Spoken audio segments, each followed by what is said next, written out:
ሰላም እንዴት አላችሁ የከፍቲው አድማጭ ተመልካቾች አለን እግዚአብሔር ይመስገን በቸርነቱ ዛሬም ከባለፈው ቪዲዮ የቀጠለ ነው የባንክ ብድር በተመለከተ አዋጭ ነው አይደለም የሚለው ብዙ ሂሳባዊ ስሌቶችን ያያየን እዚህ ደርሰናል ዛሬ የምነግራችሁ ደግሞ እንግዲህ አንድ ቤት አዋጭ ነው የሚለውን መጪውን ጊዜ ተንብዮ የአገሪቱን የኢኮኖሚ ሁኔታ ቼክ አድርጎ ከዛ አንፃር ያዋጣል አይዋጣም የሚለውን ውሳኔ ሲሰጥበት ነው ወደ ትርፍም ወደ ኪሳራም ሊያደርሰን የሚችለው ስለዚህ አሁን የዛሬ 20 ዓመት የኢትዮጵያ የዋጋ ግሽበት ስንት ይሆናል የሚለውን ነገር ከቅርብ ምንጮች የተገኙ ዳታዎችን መነሻ በማድረግ ሊሆን የሚችለውን ነገር እንመልከት በቅርብ ጊዜያት የወጡ የማክሮ ኢኮኖሚ መረጃዎችና የብሔራዊ ባንክ ዘገባዎች እንደሚያሳዩት በአሁኑ ወቅት ማለትም በፈረንጆቹ ዘመን አቆጣጠር በ2026 ያለው የኢትዮጵያ ዓመታዊ አጠቃላይ የዋጋ ግሽበት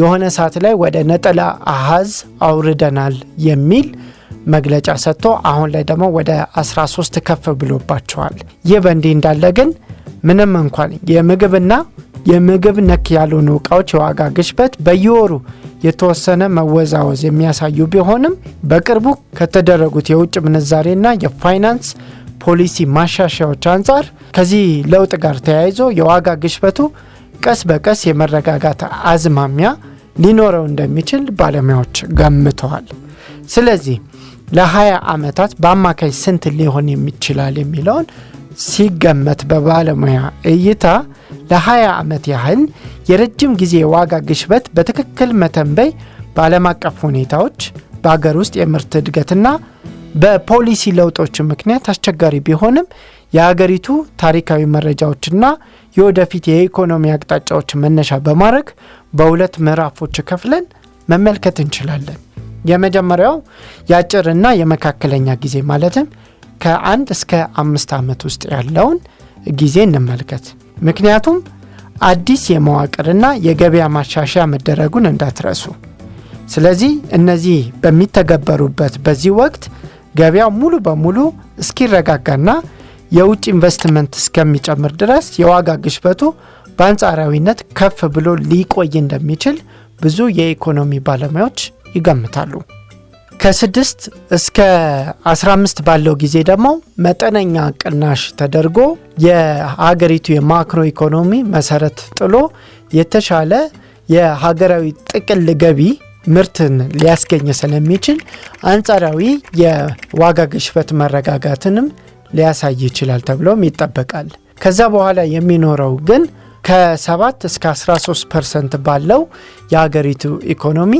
ይቀጥላል ተብሎ ይጠበቃል ይህም ሆኖ ግን የቤቱ በረጅም ጊዜ ወለድ የመግዛት እድሉ እጅግ በጣም አዋጭ እንደሆነ ይናገራሉ ለረጅም ጊዜ ማለትም ከ6 እስከ 20 ዓመት ያለውን እስኪ በዝርዝር እንመልከት ግምት ከ8% እስከ 13% ብያቸዋለሁ ምክንያቱም ስንመለከት ደግሞ የኢትዮጵያ ብሔራዊ ባንክ የገንዘብ ፖሊሲውን ወደ ዘመናዊ የወለድ ምጣኔ መቆጣጠሪያ እየቀየረ መሆኑ በቅርቡ የወጡ ሪፖርቶች ያሳያሉ ይሄንን ሪፖርት እንዳጋጣሚ እኔም ከፍቲው ላይ አቅርቤላችኋለሁ የሀገሪቱ የምርት ጥቅም ወይም በእርሻ በኢንዱስትሪና በአገልግሎት ያለው እድገት እያደገ ስለሚሄድ የዋጋ ግሽበቱ ወደ አንድ ዲጂት ማለትም ከ10% በታች የመውረድ እድል አለው ተብሎ ይጠበቃል ስለዚህ እነዚህ ነገሮች ተደምሮ የሚመጣው አጠቃላይ ግምቱን ከቤቱ ዋጋ ጋር ያለውን ደግሞ እንመልከትና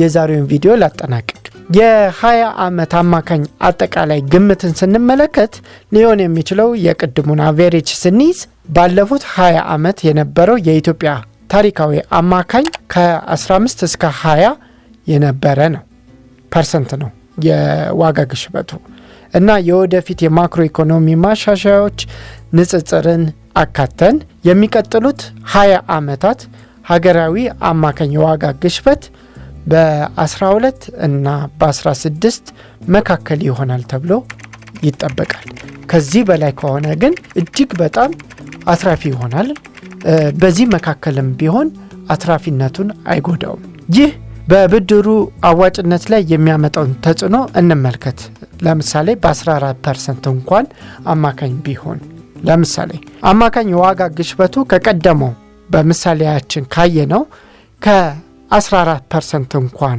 ቢሆን ብድሩ አሁንም አዋጭ ሆኖ እንደሚቀጥል ሂሳባዊ ስሌቶቹ ያሳያሉ። እንዴት? አንድ ሁለት ብዬ ምሳሌዎችን ልንገራችሁ። አንደኛው የቤቱ ዋጋ ጭማሪን እንመለከታለን። እሱ ማለት የቤት ወይም የመሬት ዋጋ ይንራል፣ በጠቅላላ ዋጋ ግሽበት ውስጥም ይካተታል። ስለዚህ ይህ ብቻ ሳይሆን በከተሞች የህዝብ ብዛት መጨመር፣ የመሬት እጥረት እና በዋጋ ግሽበት ምክንያት የቤት ዋጋ ፍላጎት ስለሚጨምር ዋጋው አብሮ ይጨምራል ተብሎ ይጠበቃል። ሁለተኛው ደግሞ የቤት ኪራይ ገቢም አብሮ ያድጋል።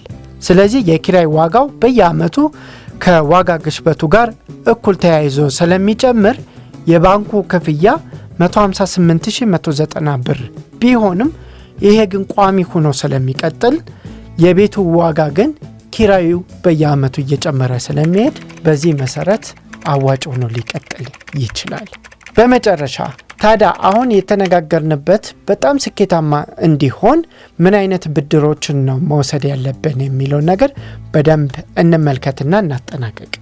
አንደኛ የምናወጣው ገንዘብ እና አውጥተን ተበድረን ኢንቨስት የምናደርግበት ኢንቨስትመንታችን ለምሳሌ ቤት ይሁን ማሽነሪ ይሁን ተሽከርካሪ ይሁን ብቻ በባንክ ብድር የምንገዛው ነገር ነገ ከነጎዲያ በመቀመጡ ተጨማሪ ሀብት የሚያመጣ መሆኑን በደንብ ማጣራት አለብን። አንደኛው። ሁለተኛው ውል ላይ ባንኩ ውል ሲገባ ከኛ ጋር ወለድ እንደየሁኔታው ሊጨምርም ሊቀንስም ይችላል የሚል አንቀጽ ካስገባ ይህንን ሁኔታ እናንተ መደራደር ይኖርባችኋል። ግሽበቱ ሲጨምር አብሮ የሚጨምር ከሆነ ሲቀንስ የማይቀንስ ከሆነ ግን እናንተን ከፍተኛ ኪሳራ ውስጥ ሊያስገባችሁ ይችላል። ምክንያቱም ግሽበቱ ሲጨምር በጣም ካልጨመረ ነው የናንተ ትርፍ እያደገ ሊሄድ የሚችለው።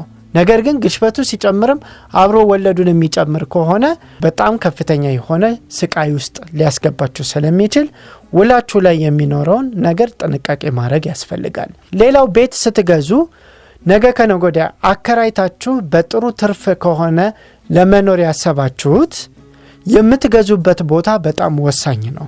ለምሳሌ ከከተማ ወጣ ያለ ቦታና በከተማ ውስጥ መሃል ያለ ቤት እኩል አይከራይም።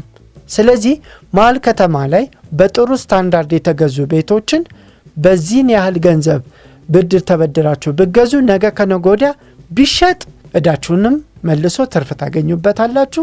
ብታከራዩትም ደግሞ እዳውን እየመለሰ የተወሰነ ትርፍም ታገኙበታላችሁ። ስለዚህ ከዚህ ሁለት ተከታታይ ቪዲዮ የምንረዳው ነገር ምንድነው? በጣም በጥንቃቄና በስርዓቱ አስበንበት ወስነን ወጪያችንን እና ለወለድ የምንከፍለውን ገንዘብ ከመጀመሪያው ጀምሮ እስከ መጨረሻው ድረስ ከቋሚ ገቢ እንደምንከፍል እርግጠኛ ሆነን ያንን ገቢ በየወሩ እንደምናገኝ እርግጠኛ ከሆነን ብድር አዋጭ እንደሆነ ከዚህ አናሊሲስ መረዳት እንችላለን ማለት ነው። የከፍቲው ቤተሰቦች ምን ትላላችሁ? እኔ እንግዲህ ብዙ የባንክ ሰዎችን አነጋግሬ ሂሳብም አሰርቼ እኔም ተምሬ አጥንቼ የመጣውት ነገር ይሄ ነው። በይበልጥ ደግሞ ይሄንን እያያችሁ ያላችሁ የባንክ ባለሙያዎች ትኖራላችሁ። እናንተ ማስተያየት ስጡበት። ተሳስቼ ከሆነ ተሳስተሃል እንደዚህ ነው ብላችሁ ኮሜንት ላይ ጻፉ። ያንንም ደግሞ ተመልክቼ መቅረብ ካለበት እንደዚሁ የማቀርብ ይሆናል። ለዛሬው ግን በዚህ ቆየን።